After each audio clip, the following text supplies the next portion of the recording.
Chapter 1. My Childhood Days. Born into a family of 5 children and raised in a single-parent household, I always wondered why my mother had to work extra hard to raise us on her own. Sometimes it was hard for her to find money for groceries after the household bills were paid, while we also had outstanding school fees and no transport money.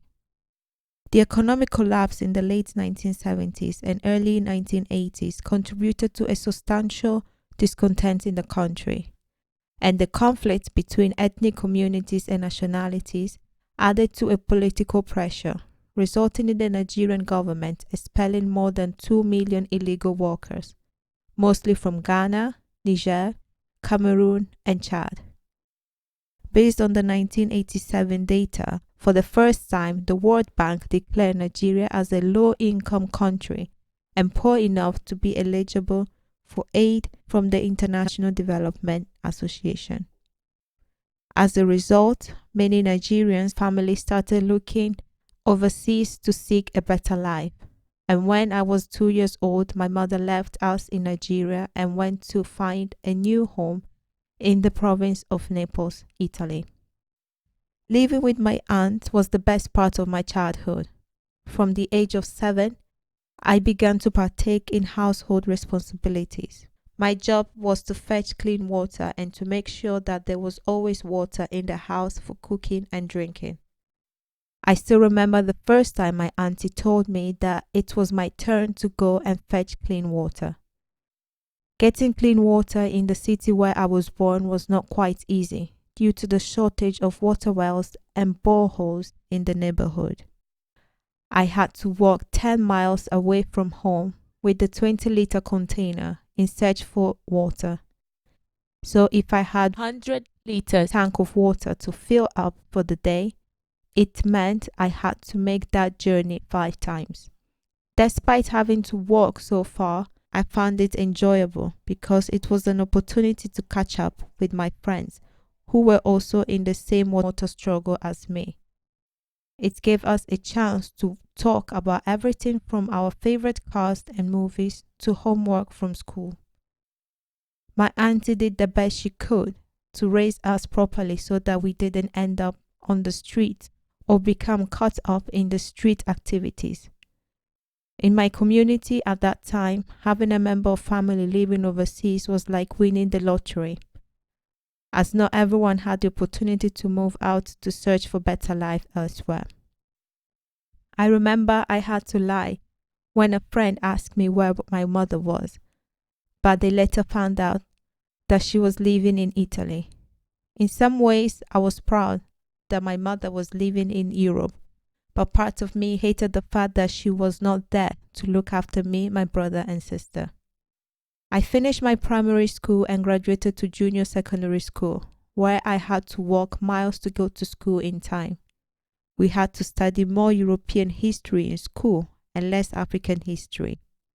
By then, I knew where England was on the map, and countries like France, Germany, Holland, Sweden, and Italy were memorized by heart, and their history was taught and written in textbooks. The school system was built on the European way of education, where we were taught to speak French and English. The vernacular we spoke was regarded as bad language and inferior, so we weren't allowed to speak it in school. Africa's inferiority was drilled into us in almost every class we entered and in almost every book we read. At school, learning was hard for me because I couldn't understand why they taught us so much of European history and so few topics about Africa. Although I was learning new things, my main interest was to find out about the history of Africa, why the European came, and why we had to study more of their history at school and less about ours. At the age of 11, the only thing I knew about Africa and my native country, Nigeria, were the state and the capital city, Abuja. The highest mountain in Africa, Mount Kilimanjaro, was part of a song we recited all the time during the school recreational break. On the long walk back home with my friends, we discussed Europe and things my mother had said about the snow and the cold weather. It was fascinating and hard to ignore how popular and respected I became because my mother was living in Italy. Once she had finally settled and found a job in Naples, we started receiving money from her on a monthly basis, and this improved our economical situation. People look at us as privileged because of the clothes we wore, our school bags, and the electronic gadgets we had, because the average family couldn't afford to purchase these items for their kids. I enjoy visiting my grandmother who lived near us because it helped me to find out about my family. One day, while visiting her after school, she told me that my mother and father had split up after I was born. I was very upset to learn that this was the reason why my mother was working so hard, and that she had left in search of a better life in another country in order to provide for us. I was also very curious to know more about Africa and its people, but my grandmother agreed to discuss this with me if I helped her to fetch firewood. Though my back was hurting from gathering firewood, the story of Africa was more important to me than anything else. She told me stories about the British Empire when the British arrived in Nigeria for the first time, and how slavery and colonization started in West Africa. Sadly, when I was just 12 years old, my grandmother passed away after a long-term illness. My auntie was getting ready to travel abroad with the help of my mother, so my brother, sister, and I had to relocate to the city where my uncle lived. As a DJ, he had a huge record collection in his house, and one of my favorite album covers was that of Fela Kuti. The artwork has some funny pictures of black people in chains and leaders of Europe dividing Africa.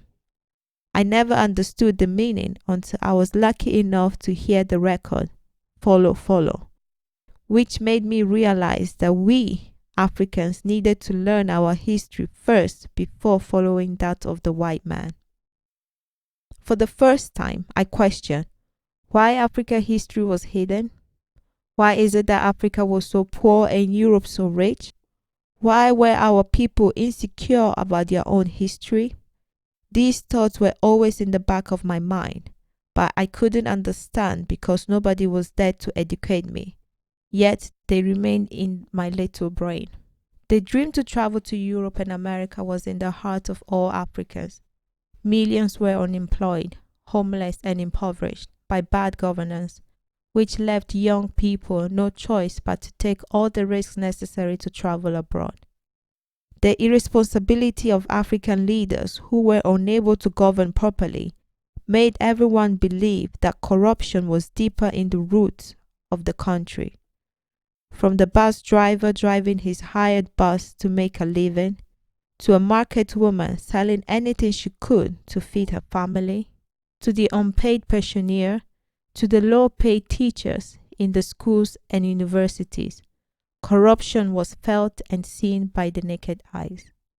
The African youth who would be the future leaders, scientists, economists, doctors, nurses, and engineers were desperately moving elsewhere to chase their dreams. The older generation, whose responsibility was to protect and cherish, left young Africans with no hope for a better life and encouraged them to disperse across the world. Gaining a visa was difficult, though, and many lied about their reasons for traveling out of the country. Those who couldn't get a visa or weren't financially able started to search for an easier way to leave the country. Many took different routes to cross from one border to another until they reached the coast of Spain or Italy. I remember hearing about some of my friends' uncles, fathers, and sisters who died in the Mediterranean Sea while trying to cross into Europe. In our case, because we had a family member living there, travel to Europe wasn't seen as impossible. We knew that one day we might get the opportunity to visit. When my auntie left, my uncle became the new beneficiary of money being sent from abroad.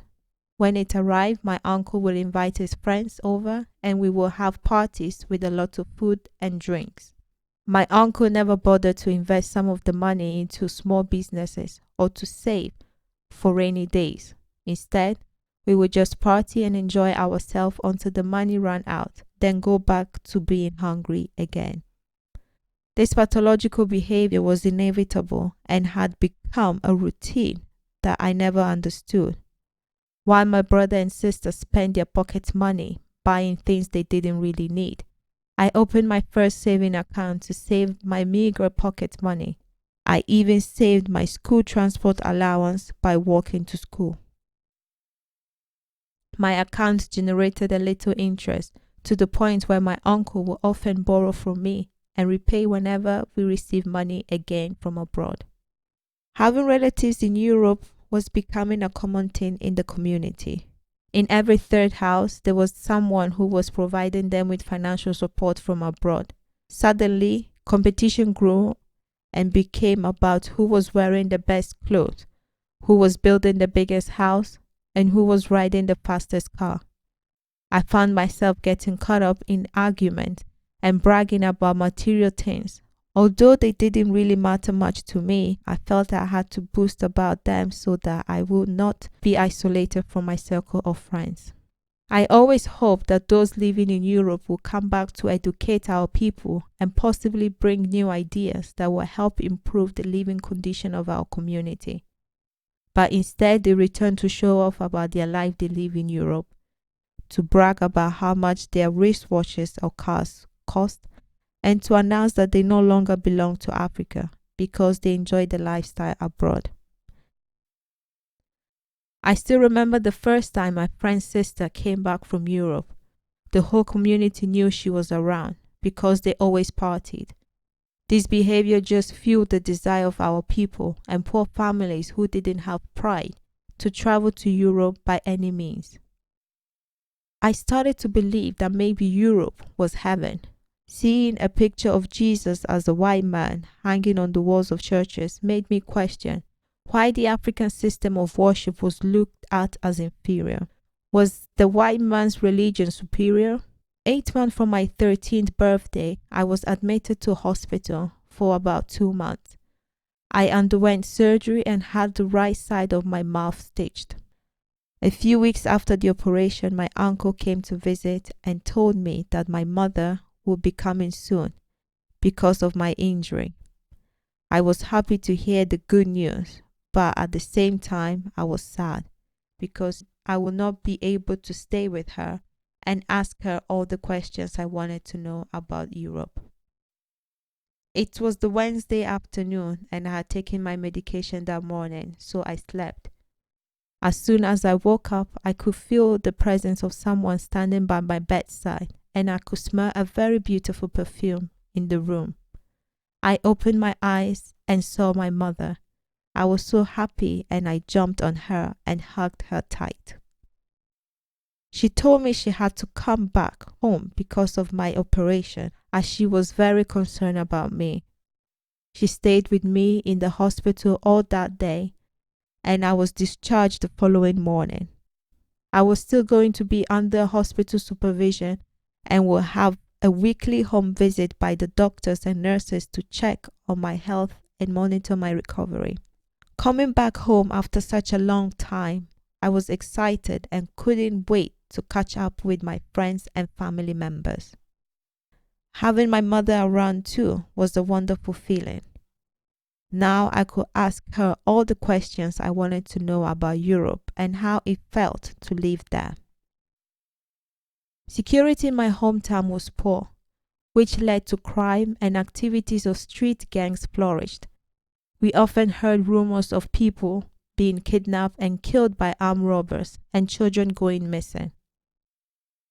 Even walking home from school could sometimes be a nightmare, as we couldn't tell who wanted to harm us. It was so bad that people with a lot of money hired police officers to escort them around the city. I began to see the lack of trust and fear shattering my community and was really concerned for my mother's safety during her stay. People didn't trust each other anymore, so I knew that my home could be at risk and my mother a target of these crimes that was unfolding. Weeks went by and my mother was getting ready to return to Italy. But before she left, she wanted to visit a lady she knew from our hometown. I was excited to travel with her and to meet her friend, even though it meant a bus ride for about 50 minutes. When we arrived, I could see my mother's body language change.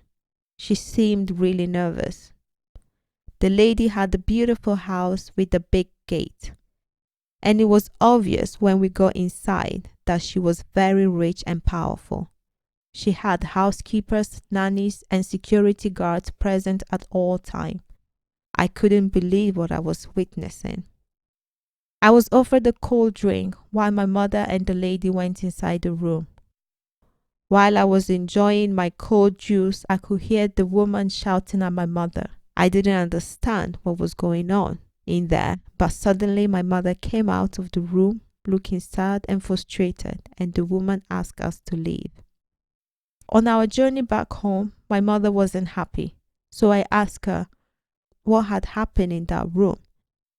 She looked at me, smiled, and replied, "Nothing. Nothing happened." But deep down, I knew that there was a problem and something was wrong. She said her priority was for us to one day join her in Europe. So before she left, she made some arrangement with my uncle to start applying for our travel passport. 2 months after she went back to Italy, she was granted the document needed for our visa application. It was a great news. I was excited and looking forward to our trip to the big city, and I remember wearing a pair of white trousers and a red sweater. The weather was about 38 degrees, but although it was a very hot day, my only concern was to wear the best clothes I had and show off to my friends and the people in my community. We arrived in Lagos, where the Italian embassy was located at that time. At around 5 p.m., I stopped by the bus station to buy snacks and water. My uncle had booked a cheap hotel for us overnight, as we had to keep our expenditures to a minimum due to the cost of visas. Our hotel room had just a single bed and a bathroom, so that night I had to sleep on the floor while my uncle and my brother slept in the bed. I woke up early the next morning to start packing our suitcases and get ready for the appointment.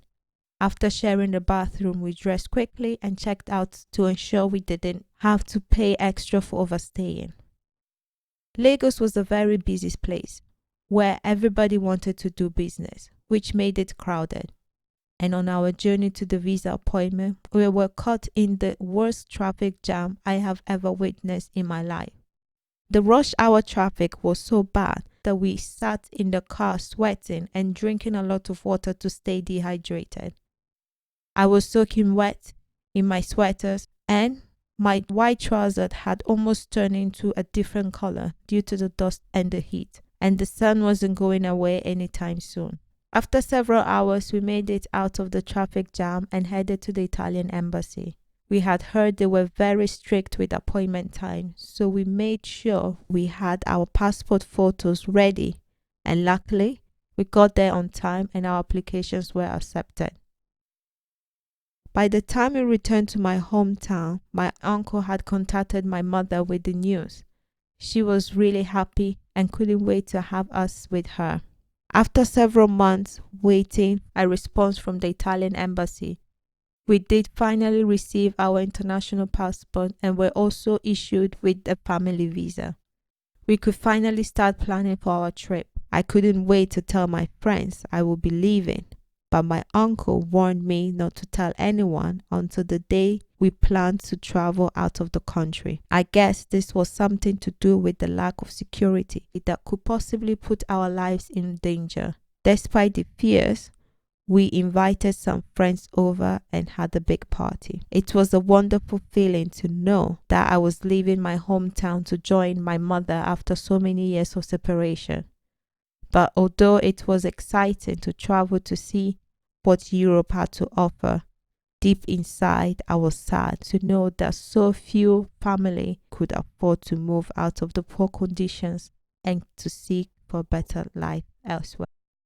Please purchase the Osaro Theory at www.amazon.com, or you can download the ebook from all online bookstore.